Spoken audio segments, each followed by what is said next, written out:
ನಮಸ್ಕಾರ ಸ್ನೇಹಿತರೆ, ಇವತ್ತಿನ ವಿಡಿಯೋದಲ್ಲಿ ಸಾಫ್ಟಾಗಿ ಮೃದುವಾಗಿ ಯಾವ ರೀತಿ ಇಡ್ಲಿ ಮಾಡೋದು ಅಂತ ತೋರಿಸ್ಕೊಡ್ತಾ ಇದ್ದೀನಿ.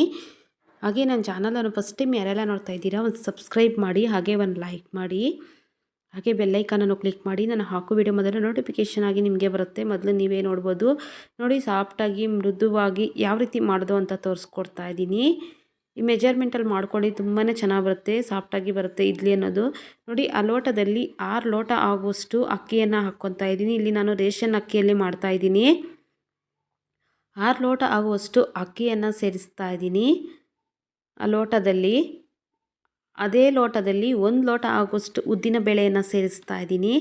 ಮತ್ತು ಅದೇ ಲೋಟದಲ್ಲಿ ಅರ್ಧ ಲೋಟ ಆಗುವಷ್ಟು ಕಡಲೆಬೇಳೆಯನ್ನು ಸೇರಿಸ್ತಾ ಇದ್ದೀನಿ. ಹಾಗೆ ಅದೇ ಲೋಟದಲ್ಲಿ 1.5 ಲೋಟ ಆಗುವಷ್ಟು ಗಟ್ಟಿ ಅವಲಕ್ಕಿಯನ್ನು ಸೇರಿಸ್ತಾ ಇದ್ದೀನಿ. ಇಷ್ಟನ್ನು ಅಷ್ಟೇ ಒಂದು ಸತಿ ಮಿಕ್ಸ್ ಮಾಡಿಕೊಂಡು ಚೆನ್ನಾಗಿ 3ರಿಂದ 4 ಸತಿ ಚೆನ್ನಾಗಿ ತೊಳಿಬೇಕು. ಆವಾಗಲೇ ಇಡ್ಲಿ ಅನ್ನೋದು ವೈಟಾಗಿರುತ್ತೆ.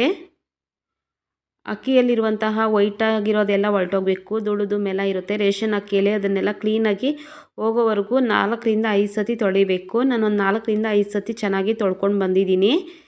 ಈಗ ಅದಕ್ಕೆ ನೀರನ್ನು ಸೇರಿಸ್ತಾ ಇದ್ದೀನಿ. ಮುಳುಗುವಷ್ಟು ಬಟ್ಲು ತುಂಬ ನೀರನ್ನು ಸೇರಿಸ್ತಾ ಇದ್ದೀನಿ. ಸೇರಿಸ್ಬಿಟ್ಟು ಬೆಳಗ್ಗೆ ನಾನು 9-10 ಗಂಟೆ ಹಾಗೆ ನೆನೆಸಿಟ್ಟಿರೋದು, ಮತ್ತು ಸಂಜೆ 6 ಗಂಟೆ 7 ಗಂಟೆ ಹಾಗೆ ಮಿಕ್ಸಿಗೆ ಹಾಕ್ತಾ ಇರೋದು. ನೋಡಿ ಎಷ್ಟು ನೀಟಾಗಿ ನೆಂದಿದೆ ಅಂತ ಅಕ್ಕಿ ಅನ್ನೋದು.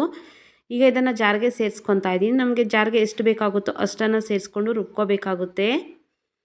ಇಲ್ಲಿ ನಾನು ಒಂದು 4ರಿಂದ 5 ಜಾರಷ್ಟು ಆಗಿದೆ. ಅಷ್ಟನ್ನು ಅಷ್ಟೇ ರುಬ್ಬಿಟ್ಟು ಒಂದು ಪಾತ್ರೆಗೆ ಸೇರಿಸ್ತಾ ಇದ್ದೀನಿ. ಎಲ್ಲನೂ ಅಷ್ಟೇ ಸ್ವಲ್ಪ ನುಣ್ಣಕ್ಕೇ ರುಬ್ಕೋಬೇಕು. ಇಡ್ಲಿಗೆ ಹಿಟ್ಟು ಅನ್ನೋದು ಜಾಸ್ತಿ ಗಟ್ಟಿಯಾಗೂ ಇರಬಾರ್ದು, ಹಾಗಂತ ಜಾಸ್ತಿ ತೆಳ್ಳಕ್ಕೇನೂ ಇರಬಾರ್ದು, ಮೀಡಿಯಮ್ ಆಗಿರಬೇಕು ನೋಡಿಕೊಂಡು. ನೋಡಿ, 4ರಿಂದ 5 ಜಾರಾಗಿದೆ. ಎಲ್ಲನೂ ಅಷ್ಟೇ ರುಬ್ಕೊಂಡು ಬಂದು ಒಂದು ಪಾತ್ರೆಗೆ ಸೇರಿಸ್ಕೊಂಡಿದ್ದೀನಿ. ಸೇರಿಸ್ಕೊಂಡ್ಬಿಟ್ಟು ನೋಡಿ, ಅಷ್ಟು ಮಂದಕ್ಕೇನೂ ಇಲ್ಲ, ಅಷ್ಟು ತೆಳ್ಳಕ್ಕೇನೂ ಇಲ್ಲ ಹಿಟ್ಟು ಅನ್ನೋದು, ಆ ರೀತಿ ಇದೆ. ನೋಡಿಕೊಂಡು ನಮ್ಮ ಇಡ್ಲಿ ಹಿಟ್ಟಿನ ಹದಕ್ಕೆ ಅಡ್ಜಸ್ಟ್ ಮಾಡ್ಕೊಳ್ಬೇಕಾಗುತ್ತೆ. ಚೆನ್ನಾಗಿ ಮಿಕ್ಸ್ ಮಾಡಬೇಕು, ಚೆನ್ನಾಗಿ ಬೀಟ್ ಮಾಡಬೇಕು. ನೈಟು ಬೀಟ್ ಮಾಡಿಬಿಟ್ಟು ಮತ್ತೆ ನೋಡಿ ಬೆಳಗ್ಗೆ ತೆಗೆದು ತೋರಿಸ್ತಾ ಇದ್ದೀನಿ ಹಿಟ್ಟು ಯಾವ ರೀತಿ ಉಬ್ಬಿದೆ ಅಂತ. ಇದಕ್ಕೆ ರುಚಿಗೆ ತಕ್ಕಷ್ಟು ಉಪ್ಪನ್ನು ಸೇರಿಸ್ಕೋಬೇಕಾಗುತ್ತೆ. ಇಲ್ಲಿ ಸ್ಕಿಪ್ ಆಗಿದೆ ವಿಡಿಯೋ ಅನ್ನೋದು. ರುಚಿಗೆ ತಕ್ಕಷ್ಟು ಉಪ್ಪನ್ನು ಸೇರಿಸ್ಕೊಂಡು ಒಂದು 10 ನಿಮಿಷ ಹಾಗೆ ಬಿಟ್ಟರೆ ಆಯಿತು. ಪುಡಿ ಉಪ್ಪನ್ನು ಸೇರಿಸ್ಕೊಂಡು, ಕಲ್ಲುಪ್ಪಾದರೆ 1 ಅವರ್ ಆದರೆ ಆಯಿತು. ನೋಡಿ, ಇಡ್ಲಿ ಪಾತ್ರೆಯಲ್ಲಿ ನೀರನ್ನು ಇಟ್ಟಿದ್ದೀನಿ. ಇಡ್ಲಿಗೆ ನೀರು ಕಾಯ್ತಾ ಇರುತ್ತೆ. ಅಷ್ಟೊತ್ತಿಗೆ ಒಂದು ಪ್ಲೇಟ್ಗೆ ಎಣ್ಣೆ ಸ್ವಲ್ಪ ಹಾಕ್ಕೊಂಡು ಕೈಯಲ್ಲಿ ನೀಟಾಗಿ ಅಪ್ಲೈ ಮಾಡಬೇಕಾಗುತ್ತೆ ಒಂದು ಪ್ಲೇಟ್ಗೆ. ನೀವು ಬಟ್ಟೆನೂ ಸಹ ಇದ್ದರೆ ಹಾಕ್ಕೋಬೋದು, ಕಾಟನ್ ಬಟ್ಟೆ. ನೋಡಿ, ಆ ರೀತಿ ಎಲ್ಲನೂ 3 ಪ್ಲೇಟ್ ಇದೆ ಇಲ್ಲಿ. ನಾನು ಒಂದು ಪ್ಲೇಟ್ಗೆ ಹಾಕಿ ತೋರಿಸ್ತಾ ಇದ್ದೀನಿ. ನೋಡಿ, ನೀರು ಚೆನ್ನಾಗಿ ಕಾಯ್ತಾ ಇರಬೇಕು. ನೋಡಿ, 2ನೇ ಪ್ಲೇಟಿಗೆ ಇಟ್ಟಿದ್ದೀನಿ, ಮತ್ತು 3ನೇ ಪ್ಲೇಟನ್ನು ಅಷ್ಟೇ ಇಟ್ಟಿದ್ದೀನಿ. ಈಗ ಮುಚ್ಚಳ ಕ್ಲೋಸ್ ಮಾಡಿಬಿಟ್ಟು ಒಂದು 10ರಿಂದ 15 ನಿಮಿಷಗಳ ಕಾಲ ಬೇಯಿಸ್ಕೊಂಡ್ರೆ ಸಾಕು, ಬೆಂದೋಗುತ್ತೆ ಇಡ್ಲಿ ಅನ್ನೋದು. ನೋಡಿ, 10ರಿಂದ 15 ನಿಮಿಷ ಆದಮೇಲೆ ಕೈ ಸ್ವಲ್ಪ ತೇವ ಮಾಡಿಕೊಂಡು ಮುಟ್ಟಿ ನೋಡಿದ್ರೆ ಗೊತ್ತಾಗುತ್ತೆ. ಕೈಗೆ ಅಂಟಲ್ಲ ಅಂದರೆ ಆಗಿರುತ್ತೆ ಅಂತ. ನೋಡಿ, ಆಗಿದೆ ಇಡ್ಲಿ ಅನ್ನೋದು. ಸಾಫ್ಟಾಗಿಯೂ ಇದೆ, ಮೃದುವಾಗೂ ಸಹ ಇದೆ, ಹತ್ತಿ ಥರ ಇದೆ ಇಡ್ಲಿ ಅನ್ನೋದು. ಚೆನ್ನಾಗಿ ಬಂದಿದೆ ನೋಡಿ.